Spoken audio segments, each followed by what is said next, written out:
Hello learners, welcome to NET Crackers. So this side Priyanka. And जैसे कि आप सभी को पता है 13 से आप सभी के एग्जाम आने वाले हैं और करंट अफेयर्स बहुत ही ज़्यादा इंपॉर्टेंट टॉपिक हो जाता है आपके एग्जाम्स के लिए। सो जो भी अगर आप इंटरेस्टेड हो करंट अफेयर्स के लिए तो आप वीडियो को लाइक कर देना, शेयर कर देना एंड सब्सक्राइब कर देना चैनल को। और साथ ही साथ अगर आप ऑनलाइन एंड ऑफलाइन क्लासेस लेना चाहते हो नेट क्रैकर्स के थ्रू तो आपको जो नंबर्स विजिबल हैं स्क्रीन पे आप उन पे कॉल भी कर सकते हैं।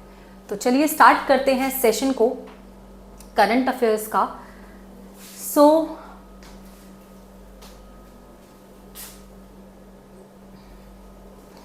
हाँ जी, तो फर्स्ट क्वेश्चन को देखते हैं। फर्स्ट क्वेश्चन यहाँ पर विजिबल है आप सभी को, I hope so. As per the India's ranking 2023 which institute retain its first position in overall category. So अगर हम बात करते हैं भारतीय रैंकिंग 2023 की तो उसके अनुसार कौन सा पहला स्थान प्राप्त कर चुका है, कौन सा पहला श्रेणी में है यहाँ पर इंस्टीट्यूट, तो वो कौन सा इंस्टीट्यूट है ओवरऑल कैटेगरी के बेसिस पे? IIT Bengaluru, IIT Madras, Amrita university या फिर खड़गपुर। तो आंसर आपका यहाँ पर क्या आ जाएगा?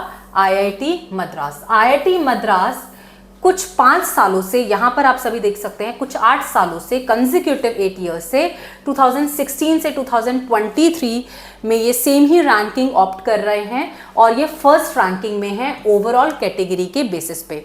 ठीक है, आप सभी को पता है निरफ रैंकिंग अभी जस्ट लॉन्च हुई है, निरफ रैंकिंग अभी आई है और जो निरफ रैंकिंग है फर्स्ट पहली बार आपकी लॉन्च हुई थी 2015 में। ठीक है, 2015 में आई थी रैंकिंग एंड ये बेसिकली किसके अंदर डेवलप की गई है? Ministry of education. 2015 में इसको डेवलप किया गया एंड साथ ही साथ जो ये निरफ रैंकिंग है अभी जो लेटेस्ट 2023 का जो पूरा अपडेशन आया है वो अभी आया है 5 जून को। ठीक है, 5 जून को इसका पूरा अपडेशन आया है निरफ रैंकिंग का और ओवरऑल कैटेगरी के बेसिस पे अगर हम देखें तो यहाँ पर आपका आईआईटी मद्रास हो जाएगा। चलिए आगे बढ़ते हैं। देन नेक्स्ट क्वेश्चन की बात करते हैं। नेक्स्ट क्वेश्चन स्मार्ट सिटीज के ऊपर है। Smart cities mission has been extended from June 2023 to which year? ठीक है, 2023 जून 2023 से कब तक इसको एक्सटेंड कर दिया गया है? सो वो 2024 तक एक्सटेंड कर दिया गया है। यहाँ पर आप सभी देख सकते हैं 2024 तक एक्सटेंड कर दिया गया है। यहाँ पर 100 जो सिटीज़ हैं, जो 100 शहर हैं उनको इसमें कंप्लीट करने की बात की है कि हमें सारे प्रोजेक्ट्स को कंप्लीट करना है और एक्सपीरियंस करना है कि ताकि हमारा जो भी स्मार्ट सिटी मिशन है वो कंप्लीट हो जाए, सारे प्रोजेक्ट्स में आ जाएं और हम एक तरीके से कॉम्पिटिटिव प्रोसेस में आ पाए। ठीक है, सो बेसिकली अगर हम यहाँ पर देखते हैं इस प्रोसेस की कंप्लीशन की बात अगर हम करते हैं तो 2016 से 2018 जून तक ये चला। जनवरी 2016 टू 2018 जून 2018 इसको पूरे 5 साल लग गए कंप्लीट करने में इस प्रोजेक्ट को, स्मार्ट सिटी मिशन प्रोजेक्ट को। तो इस पर्टिकुलर मिशन को कब तक एक्सटेंड करने की बात की है? ये आपकी की है 2024 तक। ठीक है, तो ये बहुत इंपॉर्टेंट है। कौन सी गवर्नमेंट है यहाँ पर? केंद्रीय सरकार ही इसको देखती है, मतलब सेंट्रल गवर्नमेंट ने ही इसको डेडलाइन दी है कि इस मिशन को इसको कंप्लीट करना है 2024 तक। चलिए नेक्स्ट क्वेश्चन में बात करते हैं। नेक्स्ट क्वेश्चन है यहाँ पर which country is associated with the anti spyware declaration? ठीक है, कौन सी कंट्री यहाँ पर एंटी स्पाईवेयर डिक्लेरेशन को से एसोसिएटेड है? बेसिकली एंटी जो स्पाईवेयर डिक्लेरेशन है वो क्या कहता है? स्पाईवेयर एक मैलिशियस सॉफ्टवेयर है। ठीक है, मालवेयर है स्पाईवेयर, मतलब एक मालवेयर, इस तरीके का मालवेयर जो आपके कंप्यूटर को हार्म पहुंचा सकता है। ठीक है, स्पाईवेयर क्या होता है? एक मालवेयर एक ऐसा सॉफ्टवेयर जो आपके कंप्यूटर को हार्म पहुंचाता है। जैसे कि आप सभी ने देखा होगा वायरसेस होते हैं, वर्म होते हैं, ट्रोजन हॉर्सेस होते हैं, स्पाईवेयर होते हैं। तो उसी तरीके से यहाँ पर स्पाईवेयर की बात की है। स्पाई का मतलब क्या होता है? कहीं ना कहीं आपको कोई निगरानी में रख रहा है। ठीक है, जहाँ पर आपको एक तरीके से कोई पर्सन कॉन्टिन्यूसली विजुलाइज कर रहे हैं और कॉन्टिन्यूसली आपको देख रहे हैं वो होते हैं स्पाईवेयर सॉफ्टवेयर। दैट मीन्स कि वो हैकर्स जो आपको कॉन्टिन्यूसली ऑब्जर्व कर रहे हैं। फॉर एग्जाम्पल, अगर आप वहां से नेटवर्क से हटे तो आपका जो भी डेटा होता है हैकर स्टील कर सकते हैं और आपके डेटा को हार्म भी पहुंचा सकते हैं। तो कौन सी कंट्री एसोसिएटेड है एंटीवायरस डिक्लेरेशन के लिए, मतलब कौन सी पहली ऐसी कंट्री जिन्होंने बात की है कि हमें स्पाईवेयर को हटाना है। ठीक है, मतलब एक एंटीवायरस जैसे होता है ना, तो एंटी स्पाईवेयर सॉफ्टवेयर को हमें लॉन्च करना है। तो वो कौन सी कंट्री है? यूनाइटेड स्टेट, यूएसए यहाँ पर कंट्री का नाम है। एंड साथ ही साथ बहुत सारी अदर कंट्रीज में भी यहाँ पर इंक्लूड किया गया है, जैसे कि आपका ऑस्ट्रेलिया हो गया, कनाडा हो गया, कोस्टा रिका हो गया। ठीक है, 10 ऐसी अदर कंट्रीज जहां पर इन्होंने बात की है कि हमें यहां पर भी एंटीवायरस और एंटी स्पाईवेयर डिक्लेरेशन को लॉन्च करना है। France, New Zealand, Norway, Sweden, Switzerland and United kingdom. तो यहाँ पर ये सारे ही कंट्रीज, आपको 10 कंट्रीज यहाँ पर दिया हुआ है सेम, तो आप यहाँ पर देख सकते हैं। और कौन सी कंट्री है? तो यूएसए ने पहली बार एंटी स्पाईवेयर डिक्लेरेशन को लॉन्च किया। चलिए नेक्स्ट क्वेश्चन में बात करते हैं। नेक्स्ट क्वेश्चन की, after recent revision in March 2023 which is the rate of the interest of Sukanya Samriddhi scheme. आप सभी को पता है स्कीम्स बहुत सारी लॉन्च होती हैं गवर्नमेंट के थ्रू। तो सुकन्या समृद्धि स्कीम्स किसके लिए है? For the girl education, for girls basically. ठीक है, तो जो सुकन्या समृद्धि स्कीम है उसमें रेट ऑफ इंटरेस्ट, जैसे कि आप एफडी, कभी भी आप अपनी एफडी बनवाते हो या फिर जब आप एफडी इसमें स्कीम में आते हो तो उसके बेसिस पे आपका जो रेट ऑफ इंटरेस्ट होता है वो कैसा होता है। ठीक है, जो भी रेट ऑफ इंटरेस्ट होगा वो लागू होगा। तो वैसे ही अभी रीसेंट अपडेशन के बेसिस पे अगर हम देखें तो वो कितना डेवलप हो चुका है, कितना यहाँ पर इंक्रीज किया गया है, वो किया है 8% पे। ठीक है, तो 8% पे इसको इंक्रीज किया है। पहले था ये 7.6% पे। ठीक है, अब इसको इंक्रीज करके बोला है कि जो रेट ऑफ इंटरेस्ट रहेगा वो 8% पे रहेगा। कौन सी इसमें, कौन से स्कीम में? सुकन्या समृद्धि योजना। ठीक है, सुकन्या समृद्धि योजना में जो आपका रिसेंट रिवीजन में जो रेट ऑफ इंटरेस्ट चेंज हुआ है वो आपका हुआ है 8% पे। ठीक है, नेक्स्ट क्वेश्चन में बात करते हैं। नेक्स्ट क्वेश्चन कह रहे हैं Dibang multipurpose project. Dibang multipurpose project जो है ये बहुत ही इंपॉर्टेंट है। अभी हाइड्रो पावर प्रोजेक्ट लॉन्च हुआ है, highest hydro power project launch हुआ है। और ये कौन सी स्टेट में हुआ है बेसिकली? तो आप सभी को पता होगा अरुणाचल प्रदेश में ये लॉन्च हुआ है। ठीक है, और बहुत ही लार्जेस्ट है। ठीक है, हाइड्रो पावर प्रोजेक्ट है।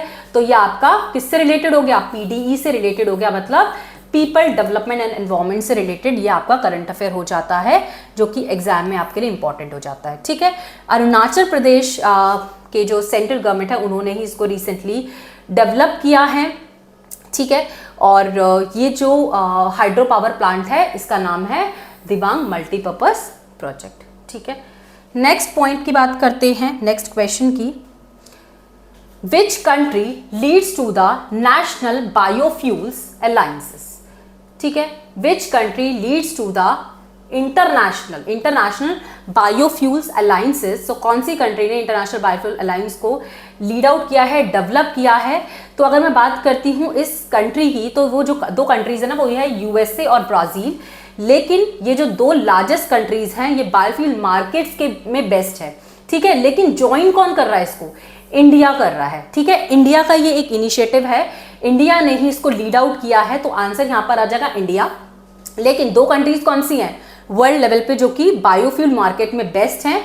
एक तो है आपका यूएसए और दूसरा है ब्राजील। ठीक है, तो यूएसए एंड ब्राजील के लिए ही ये लीड आउट करता है। और किसने बेसिकली इसको जनरेट किया है? तो इंडिया ने ही इसको ज्वाइन करने की बात की है, इन दोनों कंट्रीज की ज्वाइन करने की बात की है। ठीक है, तो आंसर यहाँ पर आ जाएगा भारत, इंडिया। ठीक है, यहाँ पर अगर हम देखते हैं इसमें कितना प्रॉपरली इंडिया ने पैसे लगाए हैं। ठीक है, तो वो आप देख लीजिए 350 बिलियन रुपीस किया है। अगर हम इसको यूएस डॉलर में देखें तो 4.3 बिलियन के फॉर्मेट में इसको यूनियन बजट में प्रमोट करने की बात की है, ताकि यहाँ पर एनर्जी की सिक्योरिटी रहे। क्यों हम कर रहे हैं इसको बायोफ्यूल्स अलायंसेस को डेवलप? ताकि एनर्जी डेवलप हो, एनर्जी को हम सेव कर पाएं। ठीक है, नेक्स्ट पॉइंट की बात करते हैं, नेक्स्ट क्वेश्चन की। 7th question, which union ministry developing eco parks in reclaimed land to promote the marine tourism? ठीक है, तो कौन सी यूनियन मिनिस्ट्री है, कौन सी मंत्रालय है जो कि भूमि के लिए बात करता है, इको पार्क बनाने के लिए, इको पार्क को विकसित करने के लिए, डेवलप करने के लिए, ताकि यहां पर डेवलपमेंट हो। ठीक है, तो कौन सी मिनिस्ट्री है? आंसर हो जाएगा कोल मिनिस्ट्री। कौन सी मिनिस्ट्री देख रही है? कोल मिनिस्ट्री ने ही यहां पर इसको डेवलप किया है। प्रहलाद जोशी जी जो कि यूनियन कोल मिनिस्ट्री में है, बेसिकली मिनिस्टर, जिन्होंने बात की है इको पार्क्स के लिए, इको पार्क्स को डेवलप करने के लिए, एंड बोला है कि माइंस टूरिज्म को भी हम डेवलप करेंगे। ठीक है, माइंस टूरिज्म को भी हम डेवलप करेंगे, और इन्होंने बात की है कि हम 8 इको पार्क्स बनाएंगे, कंस्ट्रक्ट करेंगे recent different parts of the countries, different parts में हम, डिफरेंट कंट्रीज के पार्ट्स में, डिफरेंट स्टेट्स में हम यहाँ पर लॉन्च करने वाले हैं 8 इको पार्क्स को, और साथ ही साथ यहाँ पर ऑलरेडी पार्क्स भी डेवलप कर चुके हैं। 2 और more such parks will be completed in 2022 to 23 में। ठीक है, 2023 तक इनका एजेंडा है कि एटलीस्ट हम यहाँ पर 8 इको पार्क्स को डेवलप करें recent parts of the countries में। किसने बात की है? यहाँ पर कोल मिनिस्ट्री ने बात की है। कौन से मिनिस्टर हैं कोल मिनिस्टर? प्रहलाद जोशी जी। ठीक है, सो नेक्स्ट क्वेश्चन की बात करते हैं। 8th question, what is the outlay of the broadcasting infrastructure network development? ठीक है, सो यहाँ पर पूछा है कि कितना आउटले, मतलब कितना एक्चुअल में जो स्कीम है ये वाली, इसमें कितना पैसा लग रहा है। ठीक है, तो अगर हम देख रहे हैं इसमें, तो वो लग रहा है 2500 करोड़ रुपीस। ठीक है, 2500 करोड़ रुपीस यहाँ पर हम किस में यूज कर रहे हैं? ब्रॉडकास्टिंग इंफ्रास्ट्रक्चर नेटवर्क डेवलपमेंट में। और इसकी जो फुल फॉर्म है, ये किसकी फुल फॉर्म है? बिल्ड की फुल फॉर्म है, BIND की फुल फॉर्म है, that is broadcasting infrastructure network development. ये इंपॉर्टेंट है, इसकी फुल फॉर्म आपसे पूछी जा सकती है। अब ये बेसिकली कौन से मिनिस्ट्री के अंदर आ जाएगा? इकोनॉमिक अफेयर्स में ये आता है। इसको इकोनॉमिक अफेयर्स में डेवलप किया गया। मिनिस्ट्री कौन सी है? Ministry obviously information and the broadcasting ministry ही होगी। ठीक है, एंड इसमें जो डेवलपमेंट हुआ है, ये जो बाइंड स्कीम है, ये किसका डेवलपमेंट है? कौन सी दो यहाँ पर कौन सी दो ब्रॉडकास्टिंग, पब्लिक ब्रॉडकास्टिंग यहाँ पर डेवलप हुई है? तो सबसे पहला तो प्रसार भारती का ही पार्ट है। प्रसार भारती क्या है? एक आपका रेडियो चैनल है, जिसमें कि आपका ऑल इंडिया रेडियो भी आ जाता है, ऑल इंडिया रेडियो भी आ जाता है, और DD चैनल भी आ जाता है, मतलब दूरदर्शन भी यहाँ पर हम इसमें ले सकते हैं। ठीक है, तो दोनों का ही एक जॉइंट वेंचर है, दोनों ही इसमें एक साथ जुड़कर ब्रॉडकास्टिंग करेंगे। ठीक है, और कौन सी स्कीम है? बेंड स्कीम है। ठीक है, DD चैनल है और AIR टेक्नोलॉजी भी है, AIR ब्रॉडकास्टिंग सर्विस भी है। ठीक है, नेक्स्ट क्वेश्चन की बात करते हैं। Next question, 9th question, which country announced just transition initiative to tackle plastic pollution in the inclusive manner? So कौन सी कंट्री ने अनाउंस किया है कि हमें प्लास्टिक का यूज नहीं करना है? जस्ट ट्रांजिशन इनिशिएटिव मतलब कि हमें प्लास्टिक को ना कम करना है, ओवरकम करना है, ताकि हम प्लास्टिक पोल्यूशन को कम कर पाएं और इस इनिशिएटिव का पार्ट बन पाएं। तो कौन सी दो कंट्रीज हैं, कौन सी कंट्रीज ने अनाउंस किया है? सो साउथ अफ्रीका एंड केनिया। ठीक है, तो साउथ अफ्रीका एंड केनिया ने जस्ट अभी अनाउंस किया है कि हम इस इनिशिएटिव का पार्ट बनेंगे और हम टैकल करेंगे जो हमारा प्लास्टिक पोल्यूशन है। यस, प्लास्टिक पोल्यूशन की प्रॉब्लम्स को हम टैकल करेंगे, और इसमें जो भी नेगोशिएशन रहेगा वो रहने वाला है किसके through? Inter governmental negotiation committee के थ्रू। जो भी हमें मतलब सजेशंस वगैरह कौन प्रोवाइड करेंगे? तो वो करेंगे इंटर गवर्नमेंटल नेगोशिएशन कमेटी। ठीक है, तो ये बहुत इंपॉर्टेंट है। आंसर आ जाएगा यहाँ पर दक्षिण अफ्रीका और केनिया। नेक्स्ट क्वेश्चन की बात करते हैं, 10th क्वेश्चन की, which country announced as it will be no longer publish daily covid number? So कौन सी कंट्री ने अब बोल दिया है कि हम डेली रिपोर्ट्स को पब्लिश नहीं करेंगे? ठीक है, पब्लिश नहीं करेंगे, तो आंसर आ जाएगा चाइना। चाइना ने बोल दिया है कि अब हम किसी भी तरीके का कोविड के केसेस को फिगर आउट नहीं करेंगे। ठीक है, फिगर आउट नहीं करेंगे, और फ्रीक्वेंटली जो चाइना ने ना अपडेशन किया है, किसके थ्रू बोला है? ये यहाँ पर बोला है prevention for the Chinese centre for the disease control and the prevention for reference and the research. तो इन्होंने बोला है कि जो भी पब्लिशिंग जो रिपोर्ट आई है कि भाई हम कोविड नंबर्स को यहाँ पर अपडेट नहीं करेंगे, किसके थ्रू हो रहा है, Chinese centre for the disease control and prevention for the reference and the research के थ्रू। ठीक है, चलिए अभी नेक्स्ट क्वेश्चन की बात करते हैं, 11th क्वेश्चन की बात करते हैं। यहाँ पर व्हेन इज द भारतीय भाषा दिवस ऑब्जर्व्ड इन इंडिया। सो भारतीय भाषा दिवस हम कब मनाते हैं, तो हम बनाते हैं दिसंबर 11 दिसंबर को हम हमेशा सेलिब्रेट करते हैं। और ये बेसिकली किसके अंडर आते हैं, कौन इंस्ट्रक्ट कर रहा है, यूजीसी ही इसको इंस्ट्रक्ट कर रहे हैं। और हम इसको हर साल 11 दिसंबर को सेलिब्रेट करते हैं इस दिवस को। और नाम इसका मतलब एजेंडा क्या है, इसका एजेंडा यही है कि सारी जो भी इंडियन लैंग्वेजेस है सब एक बराबर हैं, सभी में यहाँ पर डेवलपमेंट होना चाहिए, सभी इंडियन लैंग्वेजेस को प्रमोट किया जाए, किसी भी लैंग्वेजेस को हमें डीमोटिवेट नहीं करना है या डी प्रमोट नहीं करना है। ठीक है, मतलब हमें डेवलपमेंट इनका सबका चाहिए। और कौन सी मिनिस्ट्री है इसमें, ministry of education, ministry of education that is MOE। ठीक है, MOE, अभी पहले MHRD था ना, तो MHRD को ही चेंज कर दिया है, MOE में कन्वर्ट कर दिया है। और बेसिकली ये इसका मेन एजेंडा यही है कि हम इंडियन लैंग्वेजेस को इम्पोर्टेंस दें। ठीक है, भारतीय भाषाओं को महत्व दें, भारतीय भाषाओं को इम्पोर्टेंस दें। ठीक है, चलिए नेक्स्ट क्वेश्चन की बात करते हैं, 12th क्वेश्चन। ई कुंभ पोर्टल, ई कुंभ पोर्टल एक इंपॉर्टेंट पोर्टल है जो कि एसोसिएटेड किसके थ्रू है। ठीक है, ई कुंभ पोर्टल की अभी फुल फॉर्म भी बात करेंगे हम।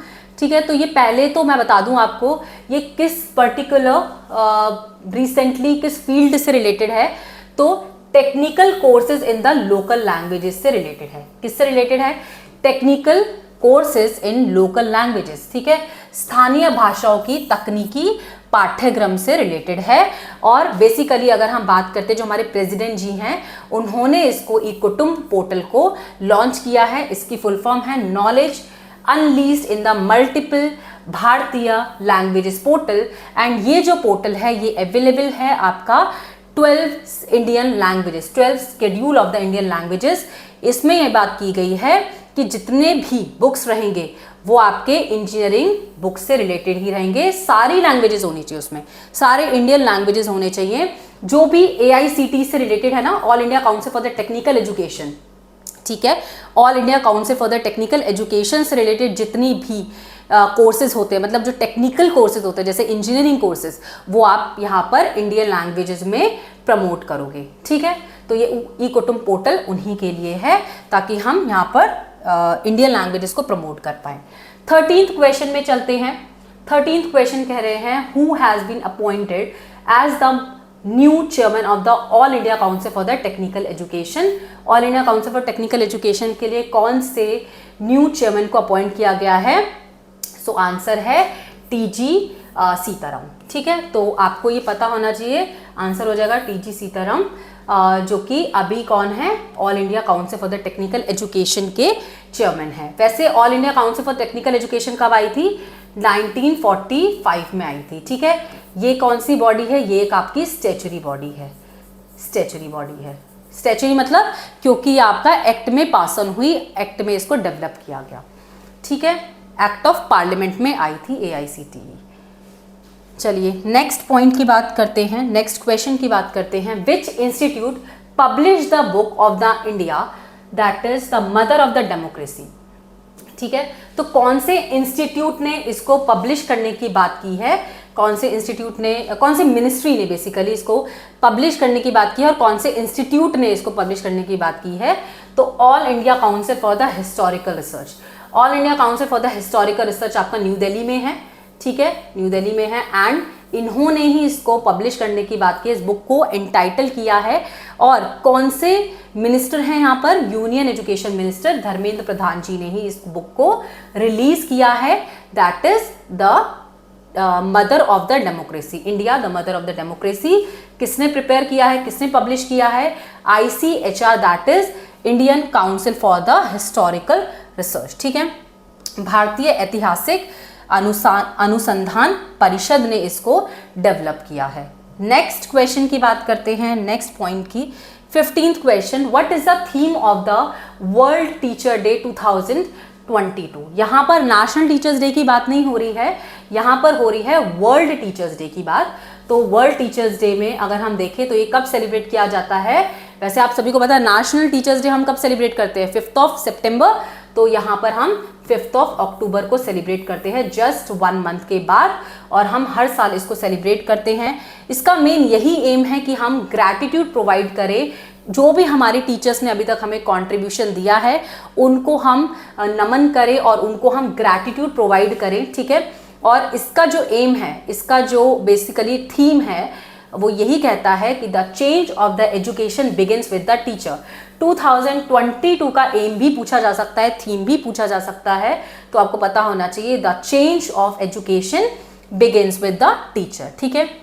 यूनेस्को ने इसको प्रोक्लेम भी किया है कि हम इस डे को हर साल सेलिब्रेट करेंगे। कब से हम सेलिब्रेट करते आ रहे हैं? 1994 से हम सेलिब्रेट करते आ रहे हैं, ठीक है। तो आंसर यहाँ पर क्या हो जाएगा? यहाँ पे थीम के बारे में पूछा था, तो आंसर हो जाएगा the change of the education begins with the teacher, ठीक है। शिक्षा की परिवर्तन को हमें शिक्षाओं के साथ ही होती है। बेसिकली ये जो चेंज है ये टीचर्स के थ्रू ही हम कर सकते हैं। नेक्स्ट 16th क्वेश्चन को देखते हैं। Healthy mind healthy home, healthy mind healthy home जो ये वाला एक इनिशिएटिव है, ये किस मिनिस्ट्री ने लॉन्च किया है?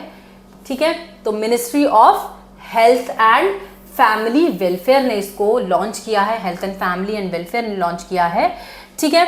तो ये जो कैंपेन है ये यही कहता है कि हमें अमृत फेस्टिवल ऑफ फ्रीडम को हमें डेवलप करना है। मतलब जब आप हेल्दी रहोगे तो आपका माइंड भी ग्रो करेगा, ठीक है, आपकी हेल्थ भी डेवलप होगी। तो इसीलिए इन्होंने, इस मिनिस्ट्री ने इसको डेवलप किया है कि हम ये जो स्कीम है, ये जो इनिशिएटिव है, इसको हम डेवलप करेंगे, ठीक है। और कब से कब तक चलेगा ये? नवंबर 2022 से बिगिन हो चुका है और कब तक? अक्टूबर 2023 तक हम इस थीम के, इस कैंपेन के बारे में बात करेंगे। 1 साल का ये पूरा कैंपेन रहेगा। नेक्स्ट क्वेश्चन की बात करते हैं यहाँ पर 17th क्वेश्चन की। Which company has launched India's first chat GTP? India का जो पहला चैट जीटीपी आप सभी को पता होगा, लेक्सी है ना, ठीक है। लेक्सी आपका इंडिया का चैट जीटीपी AI टेक्नोलॉजी है, that is artificial technology chatbot. तो बेसिकली ये इंडिया ने पहली बार इसको लेक्सी को इंटीग्रेट किया। अब लेक्सी किस ब्रांड के, किस कंपनी के अंदर आता है? तो लेक्सी आपका आ जाता है वेलोसिटी के अंदर, ठीक है। अगर हम वेलोसिटी की बात करते हैं, वेलोसिटी आपका एक आर्टिफिशियल इंटेलिजेंस को एग्जिस्ट करता है, डेवलप करता है, और ये एक एनालिटिकल टूल है ताकि आप एडवांसमेंट में इसको डेवलप कर सको, ठीक है। मतलब आपको पूरी तरीके से सारा कुछ क्रिएट करके मशीन लैंग्वेजेस के थ्रू और AI टेक्नोलॉजीज के थ्रू ये पूरा क्रिएट करके दे देता है चैट जीटीपी। एंड यहाँ पर अगर हम बात करते हैं CEO एंड को फाउंडर की वेलोसिटी की, तो वो कौन है? अभिरूप मेदकर जी, ठीक है। अभिरूप मेदकर जी यहाँ पर चेयरमैन एंड फाउंडर हैं, ठीक है। तो नेक्स्ट क्वेश्चन की बात करते हैं, बहुत इंपॉर्टेंट क्वेश्चन है चैट जीटीपी वाला। तो चैट जीटीपी बहुत ज़्यादा अभी ग्रो भी हो रहा है, डेवलप भी हुआ है अभी कुछ टाइम पहले ही, तो आपके लिए बहुत ज़्यादा इंपॉर्टेंट है। नेक्स्ट 18th क्वेश्चन की बात करते हैं। जल जन अभियान, जल जन अभियान जो ये वाला एक इनिशिएटिव है, ये किस स्टेट में या किस यूटी में डेवलप हुआ है? तो आंसर हो जाएगा राजस्थान। राजस्थान में ही इसको डेवलप किया है। PM नरेंद्र मोदी जी ने इसको एड्रेस किया है कि हम जल जन अभियान को राजस्थान में लॉन्च करेंगे, और ये कौन सी मिनिस्ट्री के अंदर आ जाता है? जल शक्ति मिनिस्ट्री में। और इसका काम क्या है, इस कैंपेन का काम क्या है, इसको क्यों प्रमोट किया जा रहा है? ताकि हम कंजर्व कर सके वाटर को, है ना। वाटर फैसिलिटी को कंजर्व करना है ना, इंपॉर्टेंस ऑफ वाटर, वाटर को जानना बहुत ज़रूरी है, वाटर को प्रिजर्व करके रखना बहुत ज़रूरी है। इसीलिए मोदी जी ने यहाँ पर इसको डेवलप करने की बात की है, जल जन अभियान को प्रमोट करने की बात की है, बढ़ावा देने की बात की है, ताकि हम इस कैंपेन का पार्ट बन पाए और जागरूक हो सके, ठीक है। नेक्स्ट 19th क्वेश्चन की बात करते हैं। विच मिनिस्ट्री लॉन्च कवच 2023?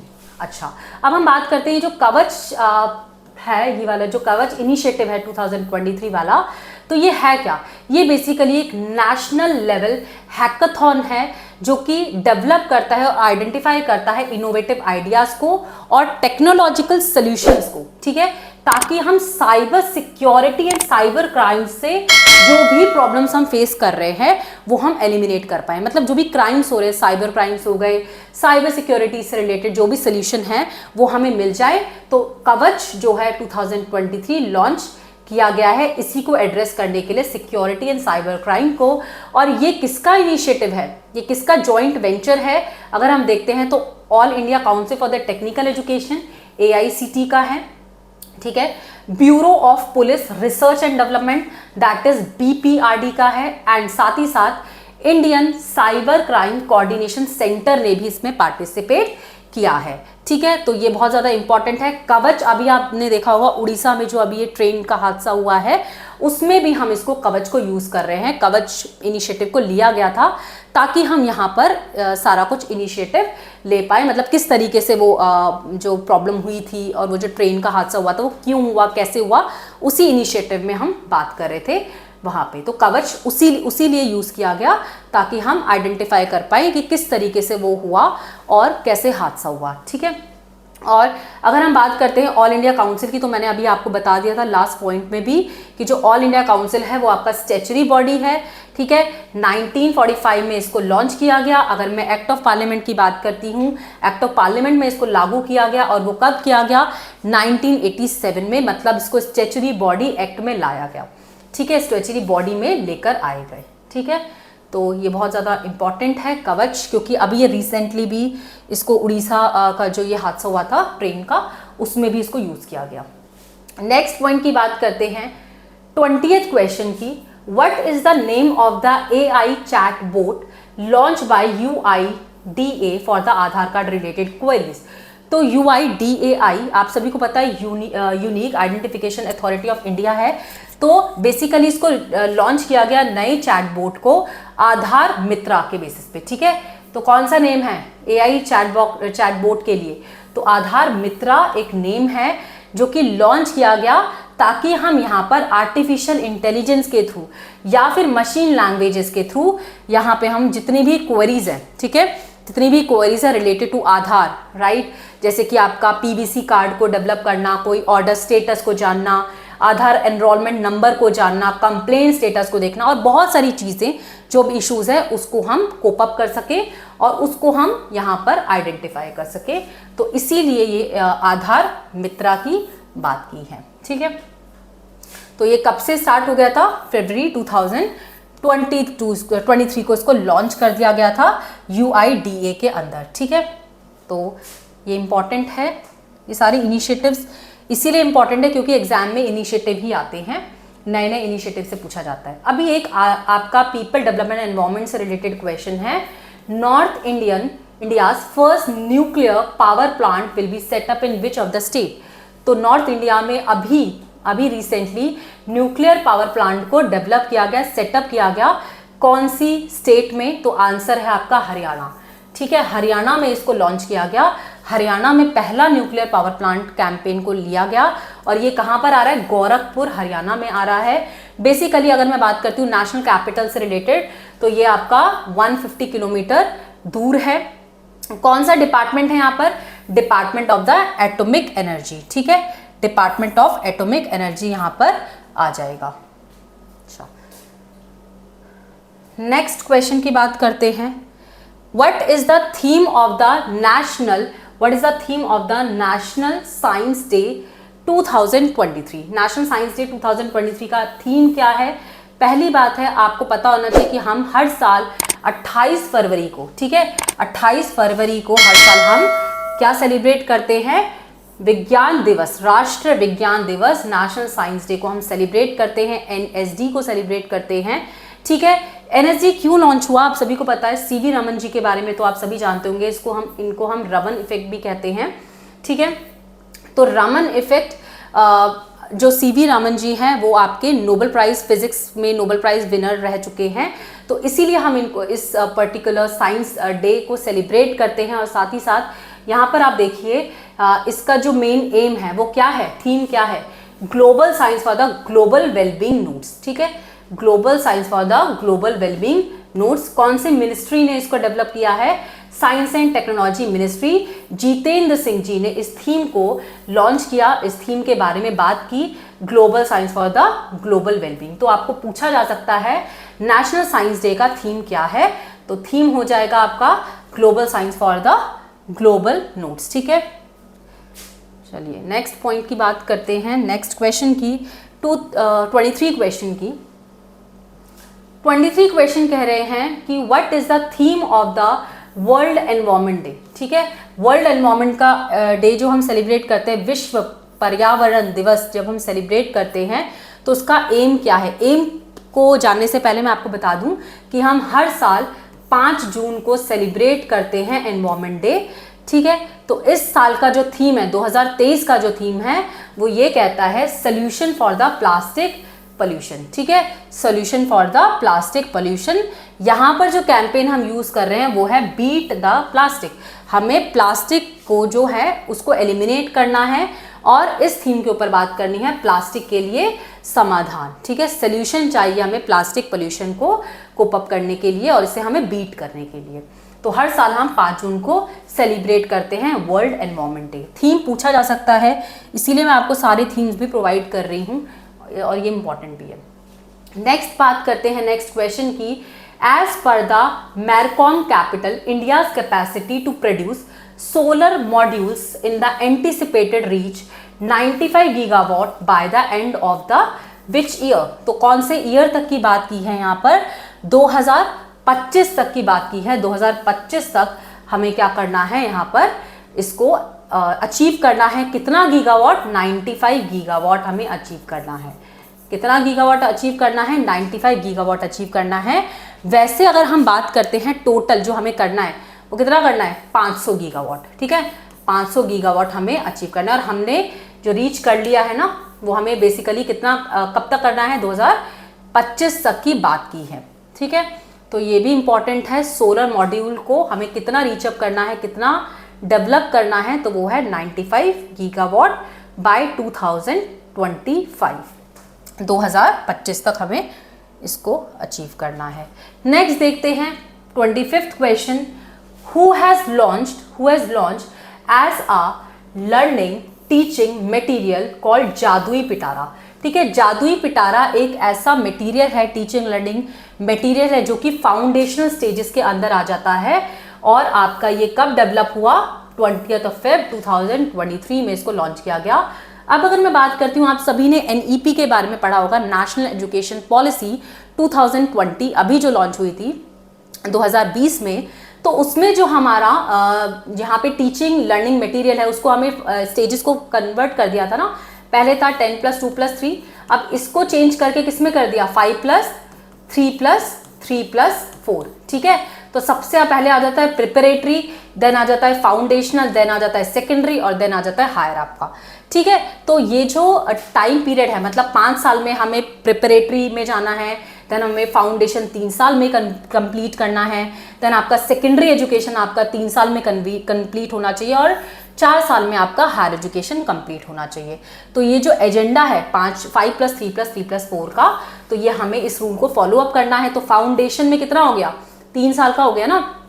तो अब अगर मैं बात करती हूँ कौन सी मिनिस्टर ने इसको डेवलप किया है, तो एजुकेशन मिनिस्टर ने, धर्मेंद्र प्रधान जी ने इसको डेवलप किया है, ठीक है। और इसका नाम है जादुई पिटारा। और इस पर्टिकुलर जादुई पिटारा का एम क्या है? एम यही है कि हम एक तरीके से जो भी स्टेजेस हैं, मतलब एक्टिविटी बेसिस पे हम डेवलप करें। फॉर एग्जांपल, जैसे बच्चों को समझाना थोड़ा सा डिफिकल्ट हो जाता है ना, तो हम पिक्चर्स के थ्रू, हम चार्ट्स के थ्रू, हम एक्टिविटीज़ के थ्रू, पोस्टर्स के थ्रू, स्टोरीज के थ्रू, पजल्स के थ्रू, इन सब के थ्रू हम समझाएं उनको और क्लियर कराएं उनके कॉन्सेप्ट को, ठीक है। तो ये इनिशिएटिव इसीलिए लिया गया ताकि जो फाउंडेशन स्टेजेस हैं वो प्रोवाइड हो सके और टीचिंग लर्निंग मटेरियल सही तरीके से स्टूडेंट्स तक और उनको प्रोवाइड कर सके, ठीक है। कि कौन से मिनिस्ट्री में आ जाएंगे ये आ जाएंगे यूनियन एजुकेशन मिनिस्ट्री में। धर्मेंद्र प्रधान जी ने इस पर्टिकुलर इनिशिएटिव को लॉन्च किया, ठीक है। शिक्षा ministry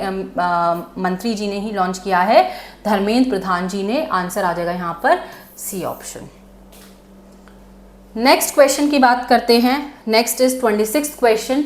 which institute is launch as a UTSAH portal. उत्साह पोर्टल कौन सी इंस्टीट्यूशन ने लॉन्च किया है? उत्साह पोर्टल आपका यूजीसी ने लॉन्च किया है, यूनिवर्सिटी ग्रांट कमीशन ने लॉन्च किया है।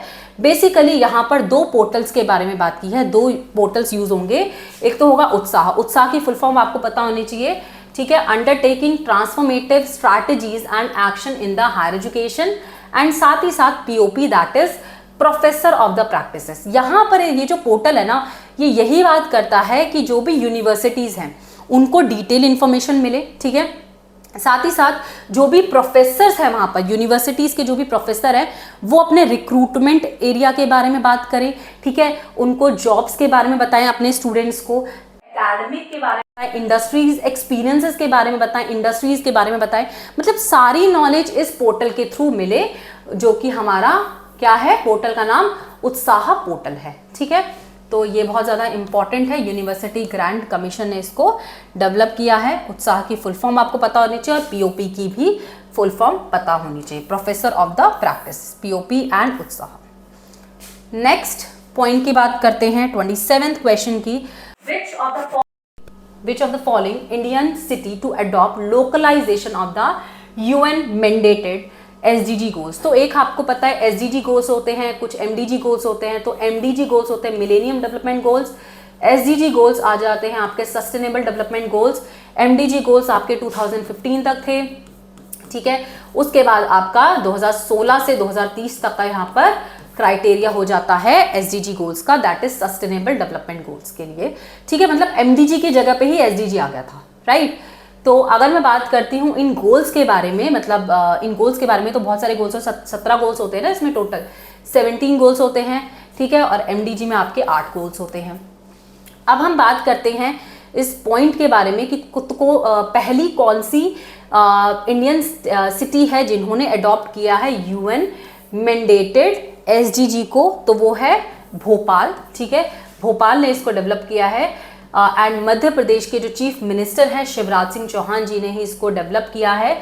इसका एजेंडा क्या था? Agenda for the action sustainable urban transformation in Bhopal. So ये पहली एक ऐसी सिटी है, फर्स्ट सिटी है जिन्होंने लोकलाइजेशन की बात की है कि हम लोकलाइज वे में ना सस्टेनेबल डेवलपमेंट गोल्स को भी अडैप्ट करेंगे और मैंडेट कर देंगे कि हमें जितने भी गोल्स है ना उसको अचीव करना है। कौन से सिटी में हुआ है ये एप्लीकेबल?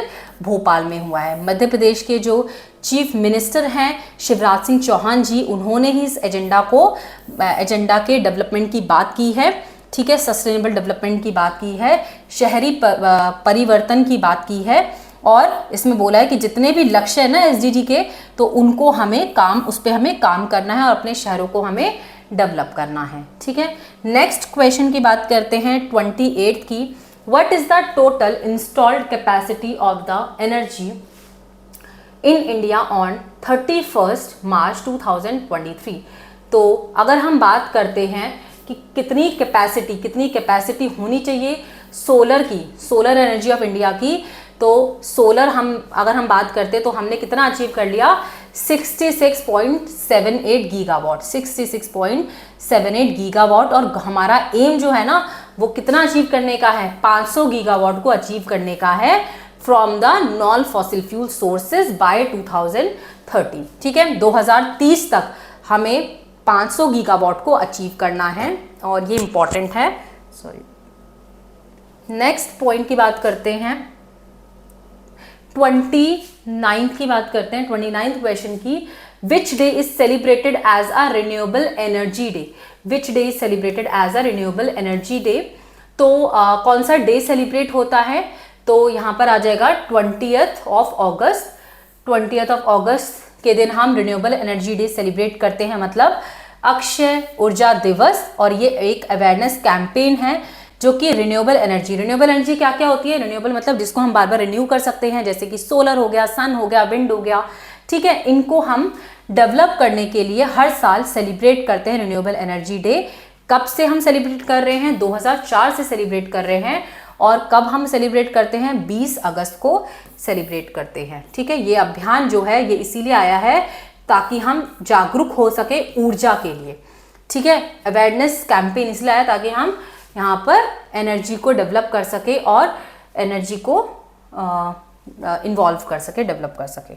ठीक है, नेक्स्ट क्वेश्चन 30th क्वेश्चन कह रहे हैं what is the theme of the world metrological day 2023। तो थीम क्या है मेट्रोलॉजिकल डे का, तो आपको पता होना चाहिए the future of the weather, climate and the water across the generation. ठीक है, तो इसका एम यही है कि मौसम, जलवायु और जल का भविष्य। ठीक है, और पीढ़ियों के बीच की बात की गई है कि जो भी हम जनरेशन के बेसिस पे देख रहे हैं ना अपना, कि मतलब हर जनरेशन में वाटर कंजम्पशन होना चाहिए, वाटर को हम प्रिजर्व करके रखते हैं ताकि हमारा जो आगे की जनरेशन है वो भी इसको यूज कर पाए। ऐसा नहीं कि अभी हम सारा वेस्टेज कर दें, अदरवाइज क्या होगा, आगे की जनरेशन उसे यूज नहीं कर पाएगी, आगे की जनरेशन को प्रॉब्लम हो जाएगी। इसीलिए हम क्या कर रहे हैं, हम उनके फ्यूचर को देख रहे हैं ताकि वेदर भी डेवलप हो, क्लाइमेट भी हो और वाटर का जो प्रिजर्वेशन है जनरेशन टू जनरेशन वो भी हम अचीव कर पाए। ठीक है, नेक्स्ट पॉइंट की बात करते हैं। अच्छा, हो गए कंप्लीट। ठीक है, तो 30 क्वेश्चंस ही थे, सारे हमने कंप्लीट कर लिए हैं। आई होप कि आपको सारे करंट अफेयर्स अच्छे से क्लियर हो गए हैं। एंड कोई भी डाउट होता है तो आप मुझसे कमेंट सेक्शन में पूछ सकते हैं। और साथ ही साथ आपको ये जो जितने भी PDF हैं, मतलब जितने भी क्वेश्चंस की जो PDF हैं, आपको टेलीग्राम चैनल पर मिल जाएंगे। स्क्रीन पर आपको उनका टेलीग्राम चैनल का लिंक भी मिल जाएगा। Thank you so much.